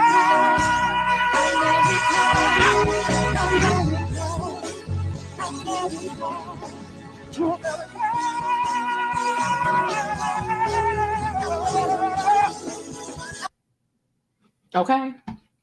Make it make sense. Make it make sense. RK, you got one more thing to say. Otherwise, the mods can block you. Hey, Danny, thank you so much for coming in. I appreciate you. But to get back on track, right? Because sometimes it's fun messing with a troll. Other times, I just ignore y'all. But it was fun seeing R. Kelly's little butt buddy, RK, come up in here. Because clearly one of R. Kelly's sexcapade friends came in here and decided to ask me, what more do you want? He's in jail. You're triggered, babes. Nonetheless, I do feel like he messed up his legacy. R. Kelly was that guy. He was. If we talking about him not having ever done any of this stuff, let me tell you something. I think I was around about in the 5th grade. So I knew nothing about his behavior. His behavior wasn't out there. Social media wasn't a thing at that time. And I think it was around about the 5th grade when the Trapped in the Closets came out. And let me tell you something. We was stuck. I was stuck. Okay. So I'm talking Trapped in the Closet coming on the radio and them announcing it like, oh, we got Trapped in the Closet coming up soon. Da da da da da. Getting blank cassettes and hitting. You know how when you had to record on a blank cassette tape, you had to hit play and record at the same time. I remember hitting play and record to record Trapped in the Closet 1 through 5. R. Kelly is a genius. I mean, you go from Trapped in the Closet, a musical genius, right? But that's not an excuse, right? You had Trapped in the Closet. You had Contagious. I remember when we were younger, we were in school. We would all take turns singing Contagious and choosing who's going to be what character or whatever. You know, Step in the Name of Love, all this other stuff. He ruined his own legacy. He really did. To the point where nobody wants to enjoy his music. Nobody wants to enjoy his catalog. You even got present day artists taking away their former collaborations, taking his credits off of their song. Drake caught a little bit of flack last year because R. Kelly has some writing credits on his album. R. Kelly had done some songs and or collaborations with B2K. There was a lot. He ruined his own legacy. If we were to reimagine the verses without R. Kelly being the monster that he is, and we talk about Chris Brown and Usher, there would be no question.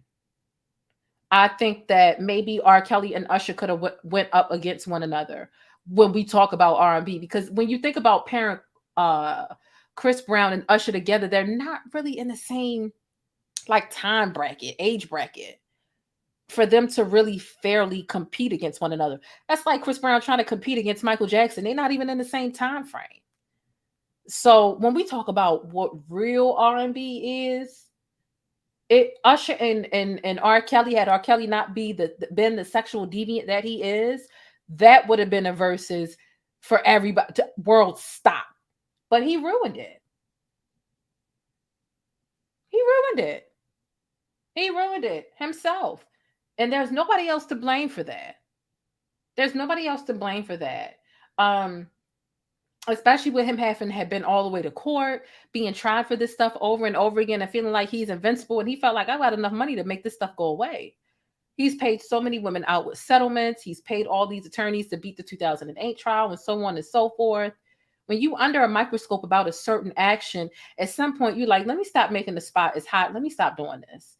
Even if you get away from it one time, but it's this huge frenzy around it, you're like, okay, let me stop because that was close. Let me not do that again.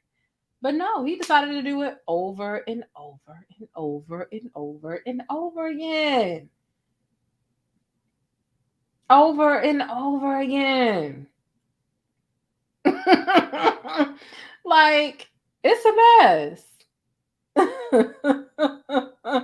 It is a hot mess. It's a mess. Nonetheless, look, this has been an amazing stream, an amazing video. I want to get into the sticky note, and then look, we're going to get out of here because it is like 2:41 in the morning. I can't. So look, let's get into the sticky note. Shout out to all my channel members. Remember, I was telling you all yesterday, and shout out to Danny in the building. Yeah, the P-Hive is big mad. I expected that. The P-Hive is always going to be mad at my commentary because y'all be out here looking like fools. Y'all are fools.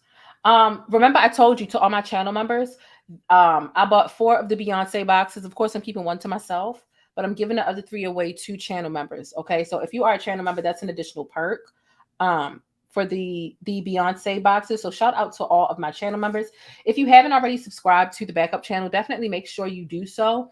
Another thing I wanted to mention before we get into the sticky note and we get into me just thanking my channel members with my channel member commercial is if you have a friend or somebody that you know that owns a Black business that is looking to advertise their products via commercial, make sure you have them send me an email and hit me up. The email is at the very bottom of the description box. So I am open to new sponsors and new commercials. And you've seen my commercials before. You've seen my commercials plenty of times. So, and I edit them all myself. So definitely make sure if you got that friend or that homegirl, let them know. Let them know. So let's get into the sticky note.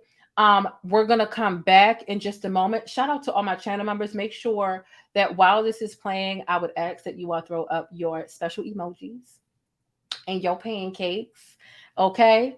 While we wrap this thing up, okay? This bus about to come. We almost out of gas, okay? I gotta go eat my sushi, all right? The plainest Jane. This is one of my favorite comments here. She says, I loves me some Black, and she said, loves me some Black news. She says, is it just me, or does anyone else get tired of seeing people that don't look like them delivering info about them day in and day out?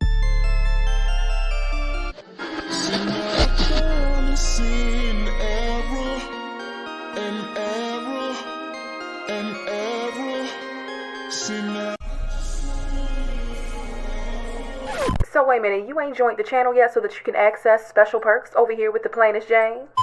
Rolex on your wrist, a plain Jane. Ooh, watch this. Hey, I'm the plainest Jane. I'm a cultural commentator and informant, and I provide sticky coverage on trending stories, Black news, Black culture, and everyday topics with a sticky, abstract perspective. So get familiar with the perks. I've carefully curated all of these things, and it's just a little exclusive glaze to amplify the way that you express yourself.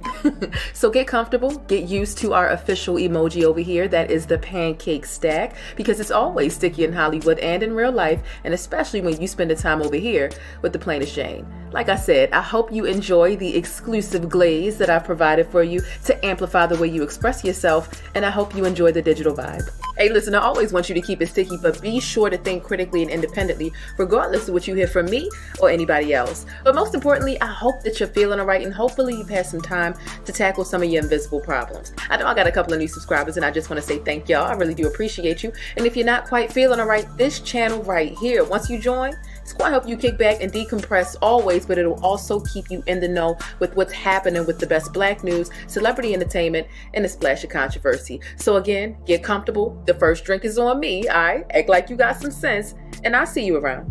But don't forget to keep it sticky 24/7 by following me on Instagram, but hit that notification bell so that you always know when I upload and you get your dose of syrup first. Now, with all that stickiness being said, the most important thing I want you to remember about this neck of the woods and the plainest Jane is Black Lives Matter. And if you don't agree, Buy pumpkin, buy pumpkin. That would take you out. I don't play that shit. Now you gotta go for real. It's just that simple. Hey, look, whether you join or not, I do want you to stay beautiful, Black, and blessed. And just know I appreciate your support. I'm your girl, the plainest Jane. And let's see what's happening in these virtual streets. You ready? All right now. This could be a crazy ride. I'm warning you now.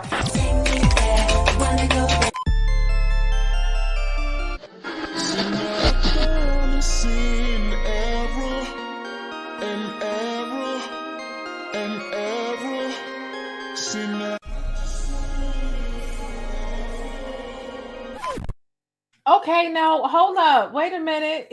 I thought y'all was finished. Y'all down here talking about shrimp tempura, and I'm hungry. And then somebody else said something about a California roll. Now y'all know y'all wrong. Y'all know I ain't ate yet. I did my best not to eat, because if I catch the itis and I eat, then the video, it's just not gonna happen. Y'all are out of pocket for being down here talking about sushi, but it's okay. It's okay. Someone said, Jane, what type of products do you advertise? I prefer to work with Black-owned businesses. And I prefer for it to be a product rather than a service. But depending on what the service is, we might be able to negotiate and freak that. But I prefer a product, a Black-owned product that ships to the United States. And the majority of my demographic, I would say about like 97% of my demographic is Black. And most of us are here in the US. Now, I do have some people outside the country, but at least 90% of my demographic is here in the United States. So that's what I'm looking for. I saw a couple of people in the comments asking questions. So definitely feel free to hit up my email, which is down below in the description box. Okay. They said it's me making y'all hungry. What is it? The pancakes making y'all hungry?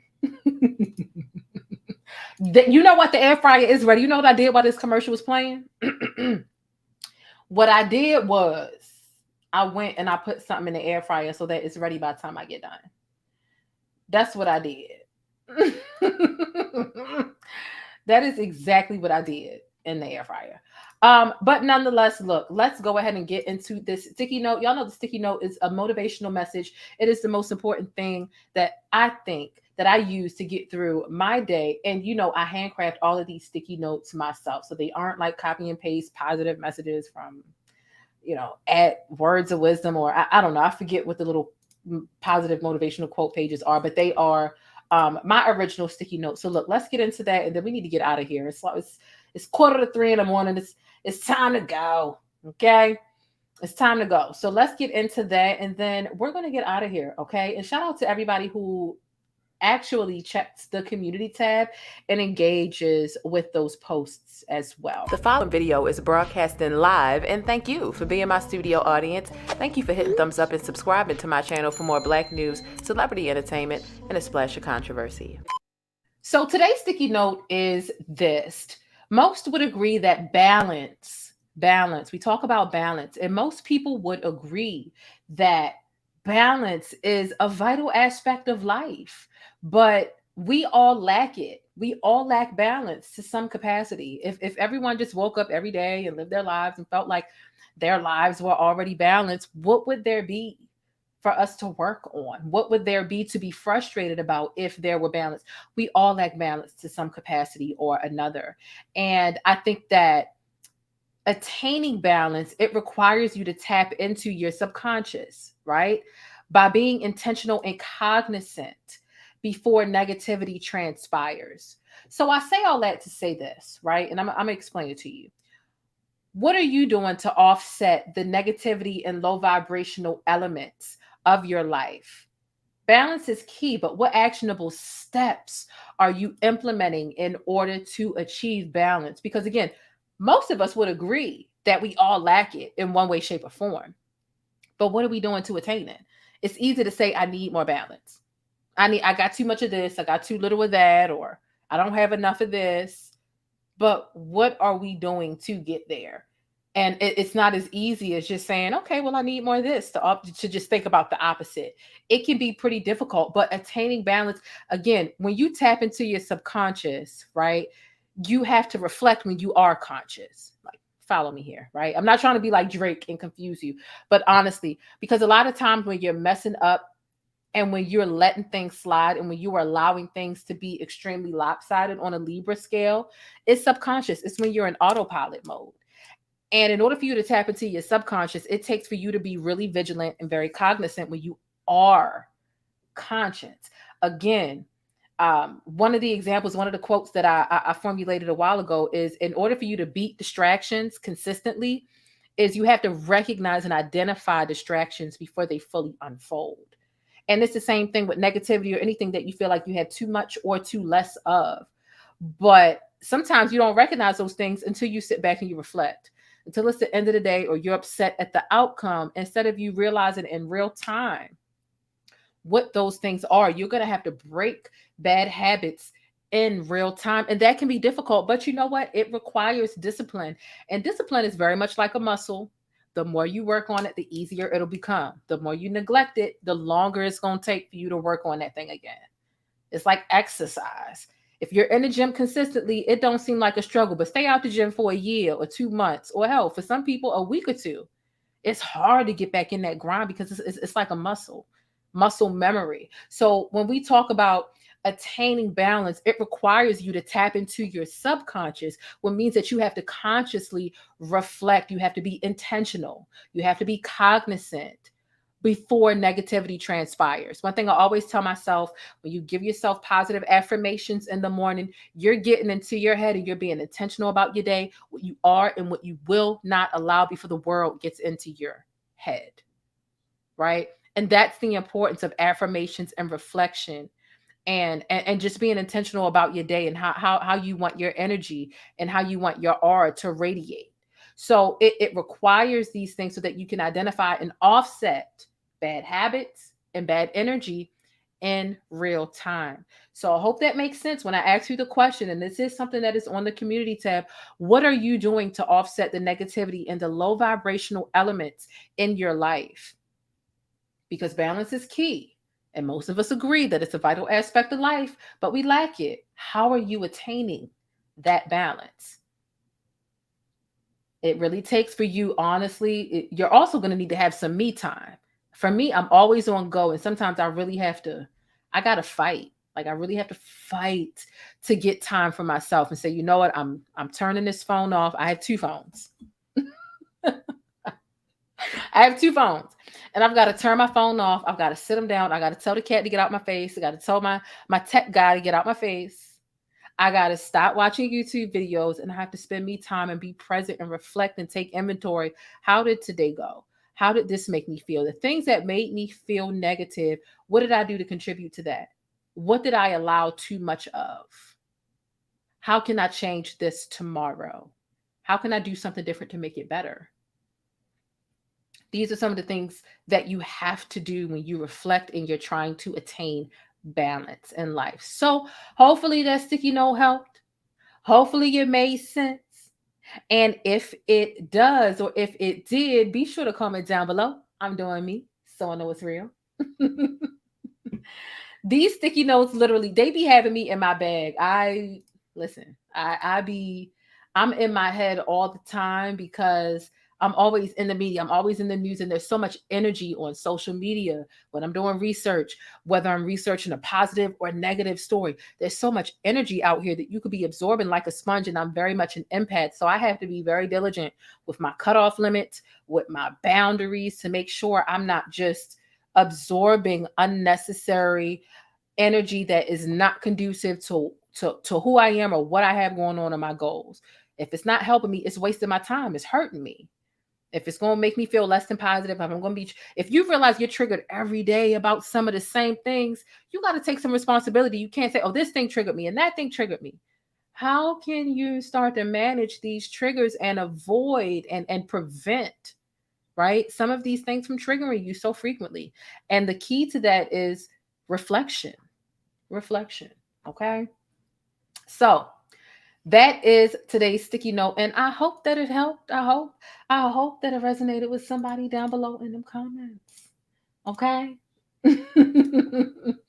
I see a lot of people saying, I'm doing me. Thank you so much. I'm glad that these sticky notes resonate with you.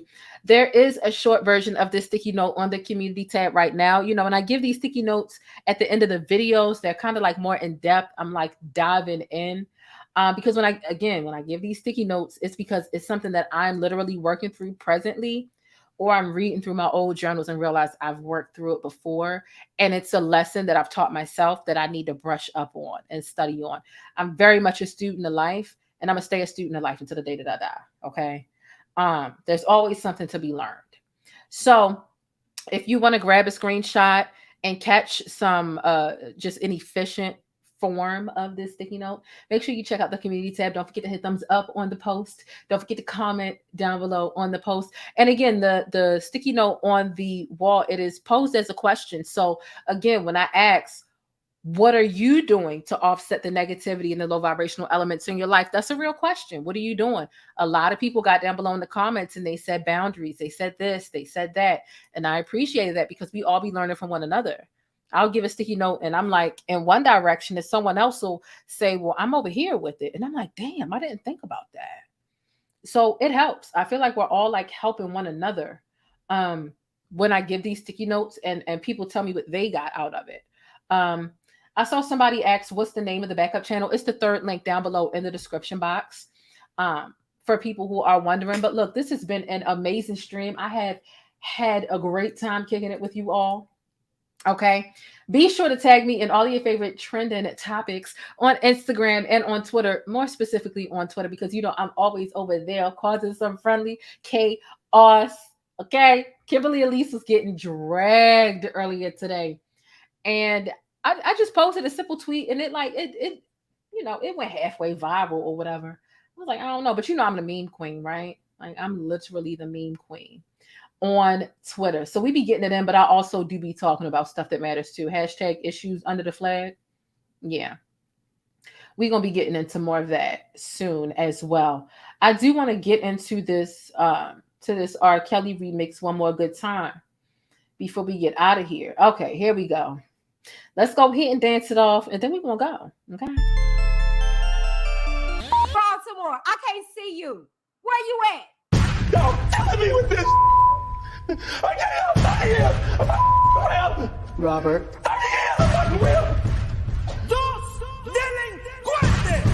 You're killing me, man. This ain't not about music.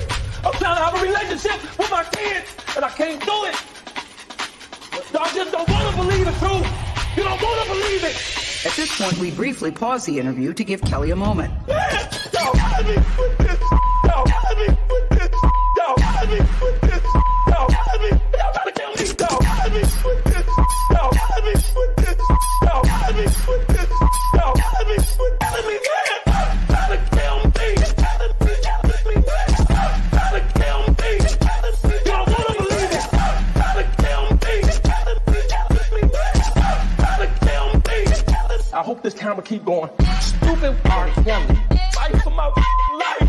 Stupid R. Kelly. Do it. Stupid R. Kelly. Fight for my life. Stupid R. Kelly. Do it.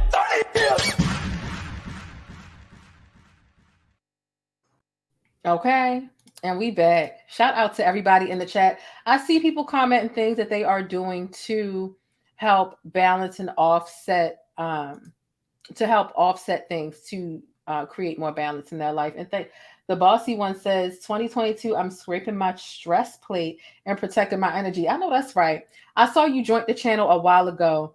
Oh, here we go. Thank you so much for joining the channel. I really appreciate that. I saw someone in the comments also saying that they've been reading more. Shout out to you, because reading is so relaxing. That is a form of me time. I do consider when I'm able to sit and read, I do consider that to be me time. This is a book that I'm reading right now. It's called Black Girls Must Die Exhausted by Jane Allen. Ironic, right? That it's by Jane Allen. That's not what attracted me to the book, I promise. It was the title, and the cover isn't bad either. This is a really good book. It's a really good book. You can see I got it from Target. But yeah, this is a really good book that I'm reading if maybe you're looking for a recommendation, although I'm reading like 3 different books right now. So yeah, I've been reading as well. So shout out to you all leaving your what's working for you as far as offsetting the negativity and low vibrational elements in your life. It means a lot when we're really able to have a dialogue about positive things that don't involve celebrities or dreary Black news. And I don't mind covering dreary Black news, because Black death is dreary, but it must be spoken about and covered. But nonetheless, listen, thank you so much for watching.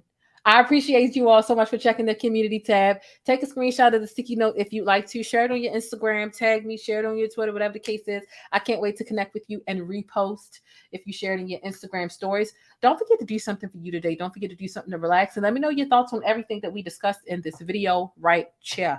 Okay? Don't forget to keep it sticky and real. Do you agree with R. Kelly's 30-year sentencing? Do you feel like it was fair? Do you feel like it was too harsh? Do you feel like it wasn't enough? Do you feel like it should have been consecutive rather than a concurrent 30-year sentence? Any and all thoughts are down below in the comment section. I can't wait to chop it up with you. And if you're chasing the bus, listen, feel free to still pay your fare and hit the thumbs up button. Another thing that I'm sorry, I've got to do my housekeeping. Please subscribe to the backup channel. It is the 3rd link down below in the description box. We are going to be getting down over there. We got down over there doing the verses, but we're going to be getting down over there more often as well. Okay.